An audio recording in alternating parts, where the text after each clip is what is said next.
Vahaya ba'acharit hayamim nachon yeh har be'et Adonai barosh heharim v'nisa magibaot v'na'aru alav kol hagoyim.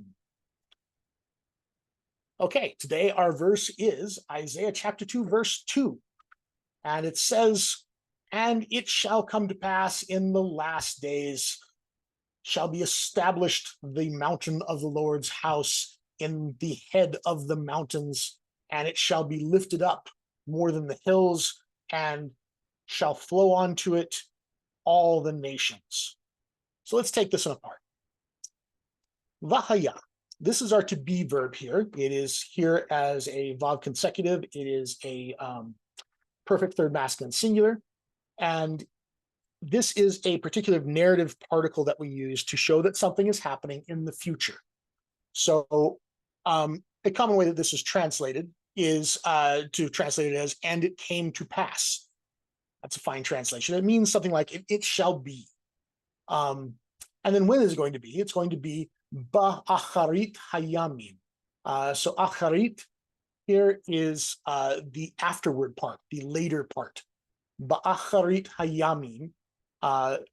Hayamim is an irregular plural of the word yom, which means day.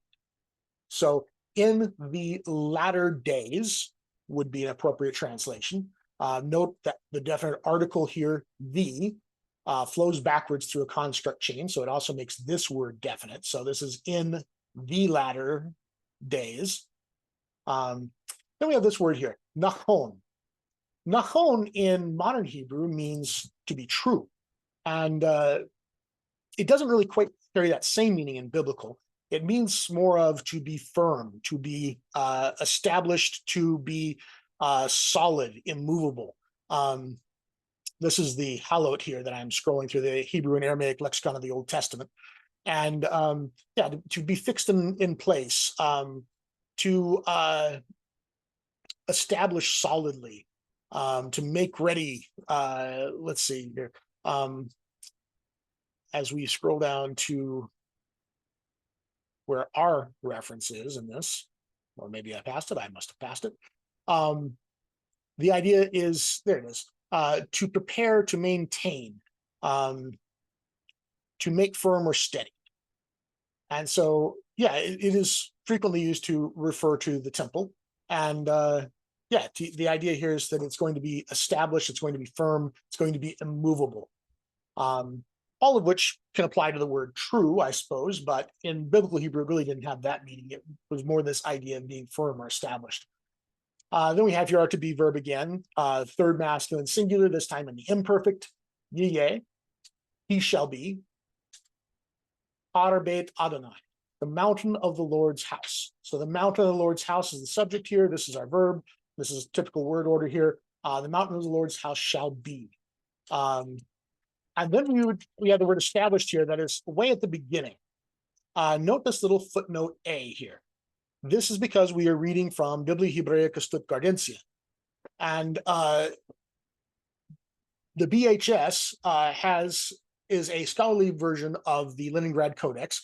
Footnote A here tells us that we need to look at the apparatus, which is this middle window here. And we see here for chapter 2, verse 2, footnote A, BHS likes to write in code, which is what it's doing here. It has the letters TR, which is for the Latin transpone, and means transposed. And then the letter C here for cum or with, and then this fancy S here, which means Syriac. So this is saying here, according to the Syriac, this is transposed. Post, it should appear after yeh. So this is saying this should be after yeh for a more natural word order, but it seems to be transposed, and the Syriac has it transposed. So that's what we're doing here. It tells us to confer with Micah chapter 4, verse 1. So if I were to look at Micah chapter 4, verse 1, which I have in the other tab over here, and scrolling to the top here, we have here, Vahaya ba'acharit hayamim yeh har beit Adonai nachon. Well, we would expect the word nachon to be right after right before the word yeh here, right after the word hayamim, but they've moved it here several places further down.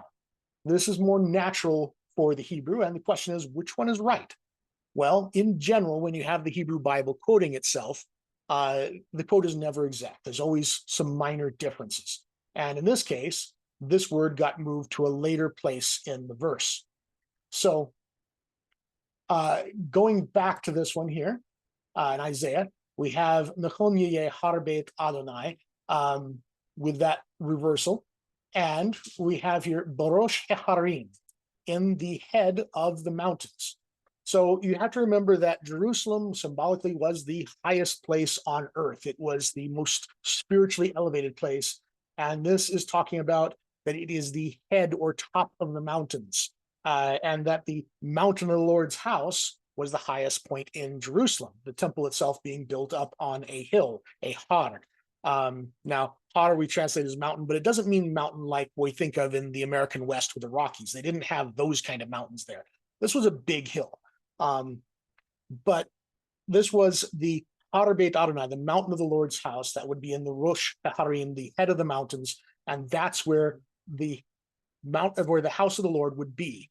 And so we have here the idea that in the last days we're going to have this temple established there, and then we have a bit of parallelism here. Vanisam Gibeaot,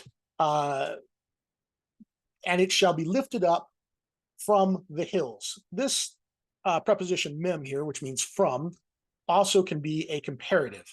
So we would say in English, lifted up more than the hills. And so this is saying that this place where the temple will be even higher than the Gabaot, the hills. Then we have here Vanaharu. This word is interesting.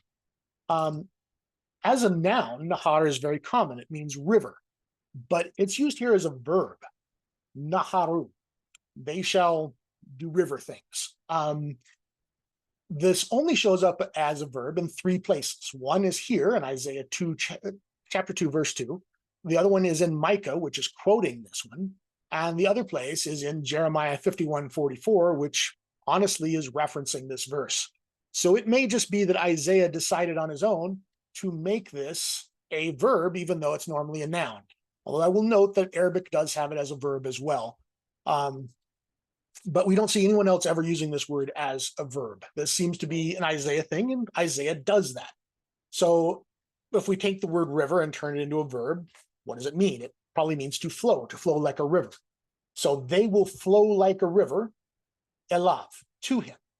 And note we have another footnote here. We have this little b, and then at the end here, we have another b. Notice this time it comes before the word, and over here it comes at the end of the word. That means that everything between those 2 b's should be covered in the footnote. We come back to our apparatus, we see this double bar here. That means that's the end of footnote A, and then we have B-B. This tells us the things that are inside the 2 letters B. It refers us to Micah chapter 4, verse 1 again, where it tells us that it has alav rather than elav, and it has ami instead of hagoim or kol hagoim. Although it notes that afterwards it has goim rabim.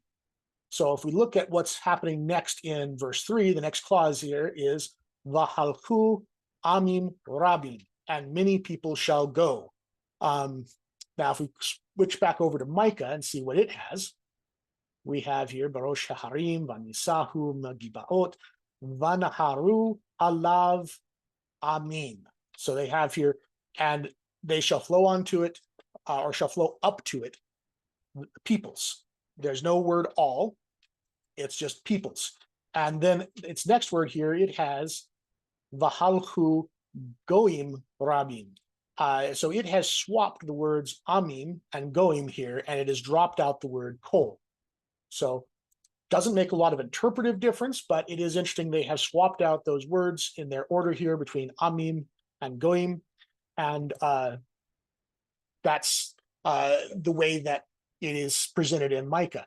All the elements are there except for the word kol, but they've reversed order to them. But the idea here is that this is a universal thing, that all of the nations are going to flow to this Har Beit Adonai. So one of the things to think about here is rivers don't flow uphill. And we've just described this thing as being in the top of the mountains.